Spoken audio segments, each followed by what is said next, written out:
The submarine captain stood in the control room of his Soviet ballistic missile submarine, watching his crew execute their duties with practiced precision. They were on patrol in the North Atlantic, carrying enough nuclear firepower to destroy entire cities, part of the Soviet Union's strategic deterrent that kept the Americans from contemplating first strike. But the captain had been thinking dangerous thoughts for months. Thoughts that could get him executed if discovered. Thoughts about what his life might be like in the West. Thoughts about taking his submarine and defecting to the United States. The fictional Captain Marko Ramius in Tom Clancy's The Hunt for Red October became an icon of Cold War fiction when he decided to steal the Soviet Union's most advanced submarine and hand it to the Americans. The novel captured imaginations because it seemed plausible, because submarine defections felt like they should happen given the nature of the Cold War and the desperation some Soviet officers must have felt. But did they actually happen?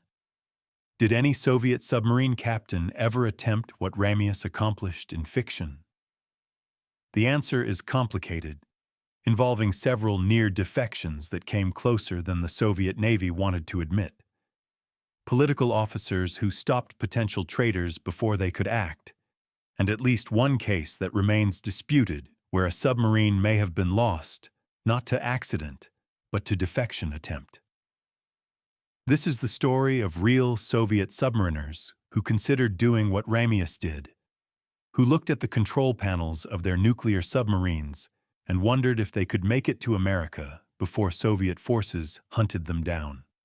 Understanding why submarine defections were both tempting and extraordinarily difficult requires understanding the nature of Soviet submarine operations and the control systems designed specifically to prevent exactly this scenario. Soviet submarines carried crews ranging from 50 to 150 men depending on the class and type. Command structure was rigid and hierarchical, with the captain holding ultimate authority over operations, but always under the watchful supervision of the political officer, the Zampolit. The Zampolit's job was to ensure ideological reliability, to watch for signs of political disloyalty, to maintain party discipline, and crucially, to prevent defection or mutiny. On submarines carrying nuclear weapons, an additional position existed: the Special Weapons Officer who controlled access to nuclear missile launch codes and weapons authorization. These parallel command structures meant that no single individual, not even the captain, had complete control over a submarine's operations or weapons. The Soviets designed these control systems specifically because they feared defection. A submarine represents enormous military value. A ballistic missile submarine carries strategic nuclear weapons, the heart of Soviet deterrent capability. An attack submarine represents years of research, advanced technology, and operational capabilities that Western intelligence would desperately want to examine. A defecting submarine would be an intelligence windfall beyond measure. The Soviets' codes, their technology, their operational procedures, their weapons systems, all delivered intact to the enemy. The loss would be military, technological, and above all, political disaster. The Soviet leadership devoted considerable effort to ensuring it could never happen. Crew selection began the process of preventing defection. Submarine duty was elite service requiring extensive training and political vetting. Officers underwent background investigations examining family history, political reliability, and any connections to foreigners or dissidents. Crew members' families were examined for ideological soundness. Anyone with relatives who had fled the Soviet Union or who had Western contacts faced additional scrutiny or disqualification. The selection process filtered for both technical competence and political reliability, trying to ensure that submarines carried only crew members the regime could trust, with access to strategic weapons and advanced technology, while operating for months beyond direct supervision. Once aboard, the surveillance continued. The Zampalit maintained files on every crew member, watching for signs of disaffection, monitoring conversations, encouraging crew members to report on each other. Sailors knew that complaining about conditions or expressing admiration for the West could result in reports that might damage careers or worse. The atmosphere of mutual surveillance created an environment where trust was difficult and conspiracy nearly impossible. Any defection attempt would require multiple crew members working together because no individual could control a submarine alone. But organizing such conspiracy under constant political officer observation was extraordinarily difficult.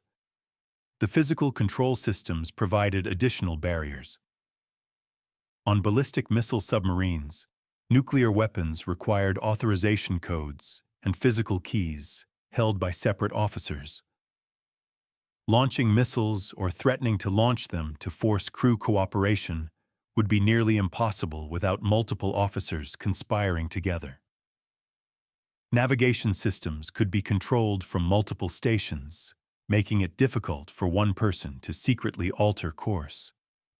Communications equipment was monitored, preventing unauthorized contact with Western forces. Even if a captain decided to defect and somehow gained crew cooperation, he would face immediate challenges in actually changing the submarine's course toward Western territory without being detected by Soviet forces. The Soviet Navy also maintained extensive tracking of its submarine fleet. Shore commands knew where submarines were supposed to be and maintained radio contact on scheduled intervals. If a submarine failed to respond to communications or was detected in areas where it shouldn't be, alert procedures would trigger immediately. Soviet attack submarines and surface forces would be dispatched to locate and, if necessary, sink the defecting vessel before it could reach Western protection. The defecting submarine would need to evade Soviet forces while crossing potentially hundreds of miles of ocean to reach American or NATO territory, all while dealing with possible mutiny from loyal crew members who would try to stop the defection. Given these formidable barriers, why would any Soviet submariner even consider defection? The motivations varied, but generally fell into several categories. Some officers became disillusioned with communism, whether through exposure to Western ideas, frustration with Soviet economic failures, or disgust with political repression. Some faced personal crises, family problems, or career disappointments that made the West seem attractive as escape.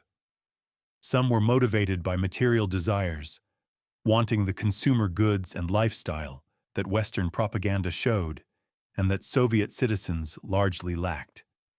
And some simply wanted freedom, the ability to live without constant surveillance and political control.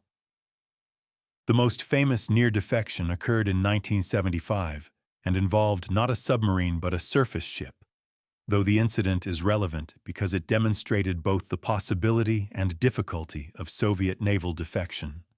The Soviet anti-submarine frigate Storozhevoy, commanded by Captain Valery Sablin, was seized by Sablin and a small group of supporters who attempted to sail the ship from its Baltic base toward Leningrad, where Sablin planned to broadcast appeals for reform of the Soviet system. Sablin was not trying to defect to the West, but rather to spark internal reform, though his action was still mutiny and defection from military authority. The attempted seizure failed when loyal crew members resisted, and the Soviet military scrambled aircraft and ships to intercept Storozhevoy. The ship was stopped, Sablin was arrested, tried, and executed. The incident showed that mutiny was possible, but also that Soviet forces would respond with overwhelming force to prevent defection or unauthorized actions. The Storozhevoy incident influenced Tom Clancy when he wrote The Hunt for Red October, providing a real-world example of a Soviet officer attempting something audacious with a military vessel. But Storozhevoy was a surface ship operating in the Baltic, relatively close to Soviet bases and easily intercepted. A submarine attempting similar action would face different dynamics, harder to detect and track, operating in 3 dimensions, potentially hundreds of miles from Soviet forces, but also more isolated and vulnerable if caught. Were there actual submarine defection attempts? The evidence is fragmentary and often disputed, complicated by Soviet secrecy and the fact that submarines lost at sea can disappear for multiple reasons. Several cases exist where defection has been theorized but never proven, where the official explanation of accident or enemy action might conceal defection attempts that were stopped. The most intriguing case involves Soviet submarine K-129, which sank in the Pacific Ocean in March 1968. The official Soviet explanation was mechanical failure or accident. The Americans who later located and partially recovered the wreck through Project Azorian found evidence of catastrophic damage suggesting explosion or implosion. But alternative theories have persisted that K-129 was sunk either in collision with an American submarine that was tracking it, or that elements of the crew attempted mutiny or defection that resulted in the submarine's destruction. These theories remain unproven and disputed, but they gained traction partly because the true cause of K-129's loss was never definitively established, and partly because the circumstances allowed for multiple interpretations. Another case that sparked defection theories involved Soviet submarine K-219, which suffered a missile tube explosion and fire in October 1986 while operating off the American coast. The submarine managed to surface, and the crew fought to save the boat, with several men dying in the effort, including a heroic sailor who manually operated controls to prevent reactor meltdown. K-219 eventually sank while under tow back toward Soviet territory. The official explanation was accident caused by missile fuel leak and fire. But some Western analysts wondered if the explosion resulted from sabotage related to defection attempt, with loyalist crew members destroying the submarine rather than allowing it to fall into Western hands. This theory has no concrete evidence supporting it, and most experts accept the accident explanation. But the speculation illustrated how any Soviet submarine loss could generate defection theories. More credible are several documented cases of Soviet submariners who defected individually rather than attempting to bring entire submarines with them. In November 1985, Miroslav Medved, a Soviet seaman from a freighter, jumped overboard near New Orleans in apparent defection attempt. American authorities initially granted him asylum, but then allowed Soviet officials to interview him, after which Medved claimed he wanted to return to the Soviet Union. The case became controversial because many believed Medved was coerced or feared for his family's safety in the USSR. While Medved was not a submariner, his case illustrated the complications of Soviet naval defections and the regime's determination to reclaim defectors. Several Soviet submarine officers defected while on shore leave or while serving in non-submarine assignments, providing valuable intelligence to Western services. These defections didn't involve bringing submarines with them, but they confirmed that dissatisfaction existed within the Soviet submarine force, and that some officers were willing to betray their service for various reasons. The intelligence these defectors provided about Soviet submarine capabilities, operations, and vulnerabilities was valuable to Western navies and informed American understanding of Soviet submarine doctrine. The barriers that prevented submarine defections also prevented Soviet submariners from successfully escaping individually. Submarines operated in international waters for months at a time, but rarely surfaced in areas where crew members could easily reach Western territory. Security aboard prevented unauthorized departures. Crew members knew that defection attempts would endanger their families remaining in the Soviet Union, who would face intense scrutiny, possible imprisonment, and certainly social ostracism. The personal cost of defection was enormous, which deterred all but the most desperate or committed individuals. There were, however, several incidents where Soviet submarines experienced internal conflicts that didn't rise to the level of defection attempts, but showed tensions within the force. Fights between officers and crew, disputes over operations, incidents of drunkenness and insubordination all occurred with some regularity despite the careful selection and political control. Most were handled internally through military discipline. Some resulted in officers being removed from submarine service.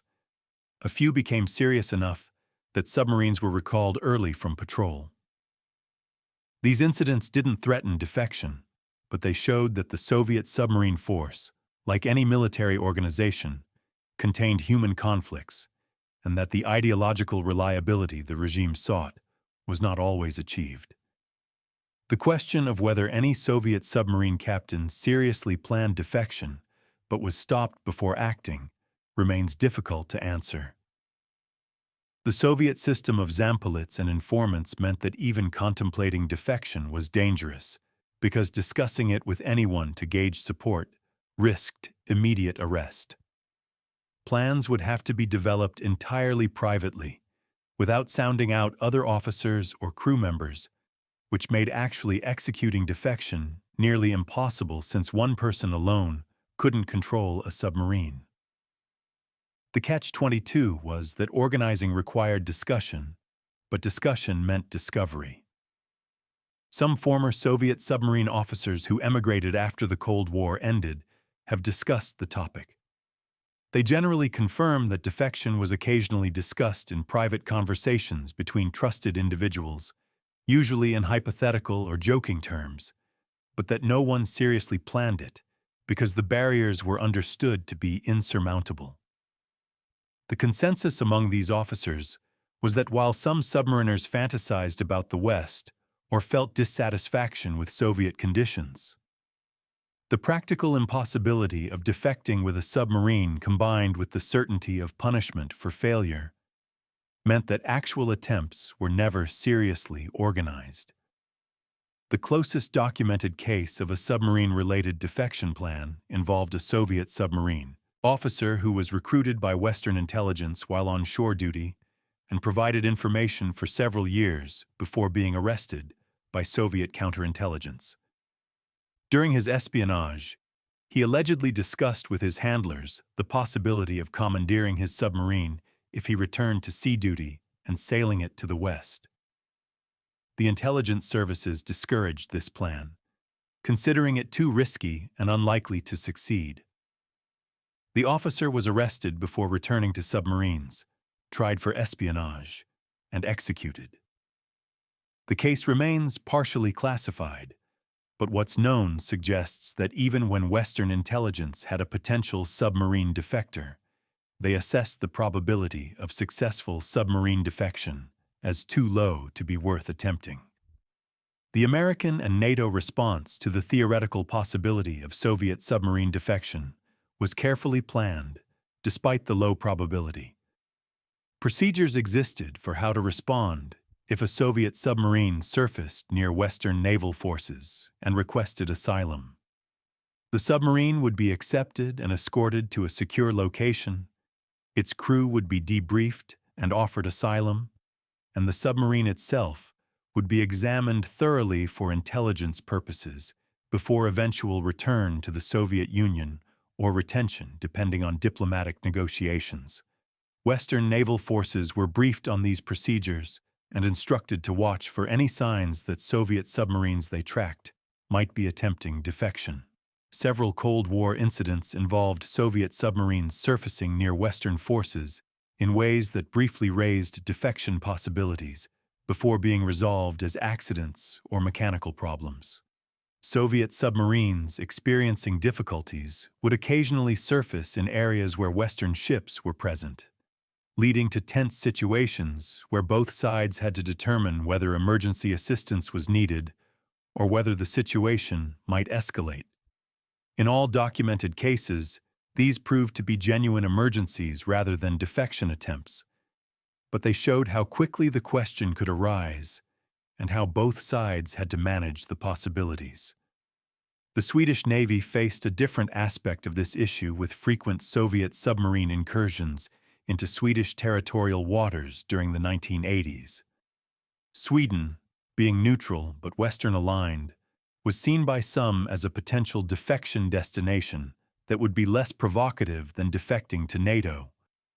Swedish forces tracked numerous Soviet submarines operating in Swedish waters, including several that ran aground or were forced to surface. The most famous case was the Whiskey on the Rocks incident in 1981 when Soviet submarine S-363 ran aground near the Swedish naval base at Karlskrona. Swedish authorities investigated whether this was intentional defection attempt, but concluded it was navigation error and possibly deliberate intelligence mission gone wrong rather than defection. Still, Swedish contingency plans included procedures for handling Soviet submarine defection if it ever occurred. The technological evolution of Soviet submarines during the Cold War actually made defection more difficult rather than easier. Earlier Soviet submarines required larger crews and had less automation, meaning more potential conspirators were needed to control the vessel. Later submarines, particularly the advanced classes developed in the 1980s, had improved automation, but also more sophisticated control systems that were harder to override and better communications with shore commands that would quickly detect unusual behavior. The progression of technology favored the regime's control rather than would-be defectors' chances. The psychological profile of Soviet submarine officers also worked against defection. The selection process favored individuals who were achievement-oriented, hierarchical in thinking, and committed to the service. These personality traits made officers effective submarine commanders, but also made them less likely to contemplate betraying their service and country.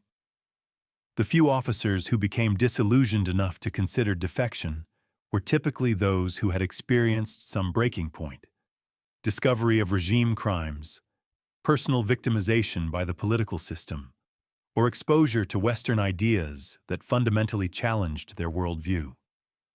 But these breaking points usually occurred during shore duty rather than while commanding submarines, and by the time an officer reached the decision point of considering defection, he was typically no longer in position to attempt it.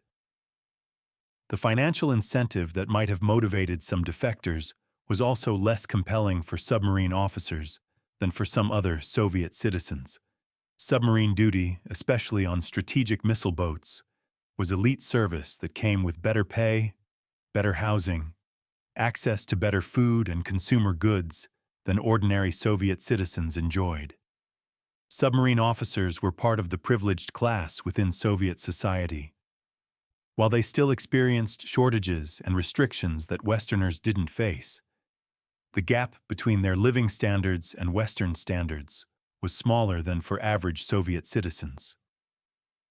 This relatively privileged position meant they had more to lose from defection attempt that failed, and perhaps less motivation to risk everything for Western lifestyle.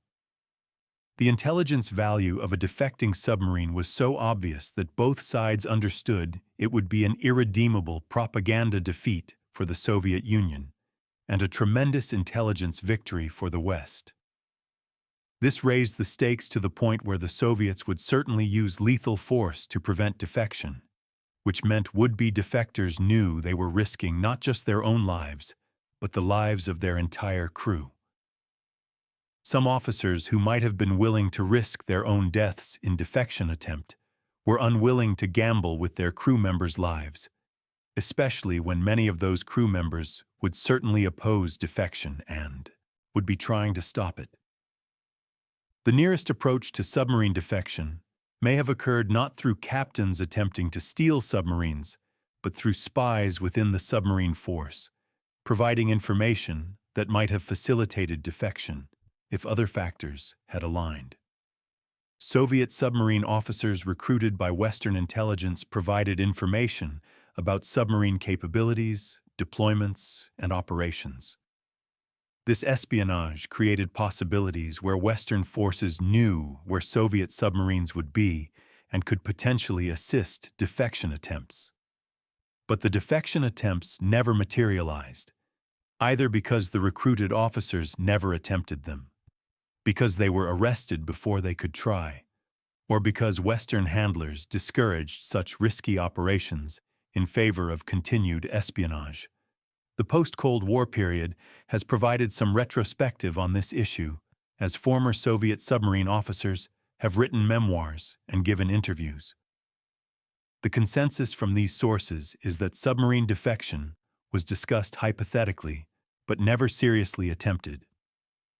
The officers described the control systems as effective barriers and the cultural factors: loyalty to crew, concern for families, pride in service, as additional deterrents. Some admit to having fantasized about the West, particularly after the Soviet Union's economy collapsed in the late 1980s and conditions for military personnel deteriorated. But fantasy and action are different things, and the gap between imagining defection and actually attempting it proved insurmountable for all but perhaps a very few who may have tried and failed without leaving clear evidence. The legacy of the hunt for Red October has overshadowed the historical reality that submarine defections appear not to have occurred, despite the compelling dramatic possibilities. The novel's popularity came partly from taking a scenario that seemed possible and making it gripping fiction. But the very factors that made the story exciting, the technological sophistication, the strategic importance, the cat-and-mouse tactics, were the same factors that in reality prevented defection. Tom Clancy created a compelling narrative by imagining how the barriers might be overcome, but in the actual Cold War those barriers held. Soviet submariners did defect, but they did so as individuals during shore leave or after leaving submarine service, not by attempting to bring submarines with them.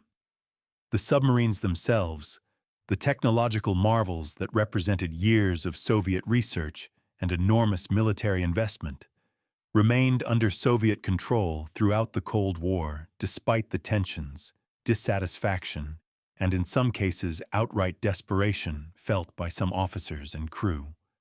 The control systems worked, the surveillance succeeded, and the barriers proved insurmountable. The question of whether near-defections occurred that were stopped just before execution, leaving no clear historical record, remains open. The Soviet system's secrecy means that plans discovered in early stages might have been handled quietly, with arrests and executions that never became public. Officers who contemplated defection but were reported by Zampolits or crew members might have simply disappeared from service with cover stories about reassignments or retirements. The absence of documented attempts doesn't prove attempts were never made, only that if they were made, they were stopped before reaching the point where Western forces became aware of them. Red October was fiction, brilliant fiction that captured Cold War tensions and submarine warfare in compelling narrative form. But the real Soviet submarine force, for all its internal tensions and the dissatisfaction some officers felt, never produced its Marko Ramius. The submarines stayed under Soviet control, the officers remained loyal or at least constrained, and the defections that occurred happened individually and without the dramatic submarine heists that made such good fiction. The story remains fascinating not because it happened, but because it could have happened, because the barriers that prevented it were human systems and human determination, rather than physical impossibility. And because somewhere in the Soviet submarine force during those Cold War decades, perhaps some officer stood in a control room and wondered, just for a moment, whether he could make it to America before they caught him.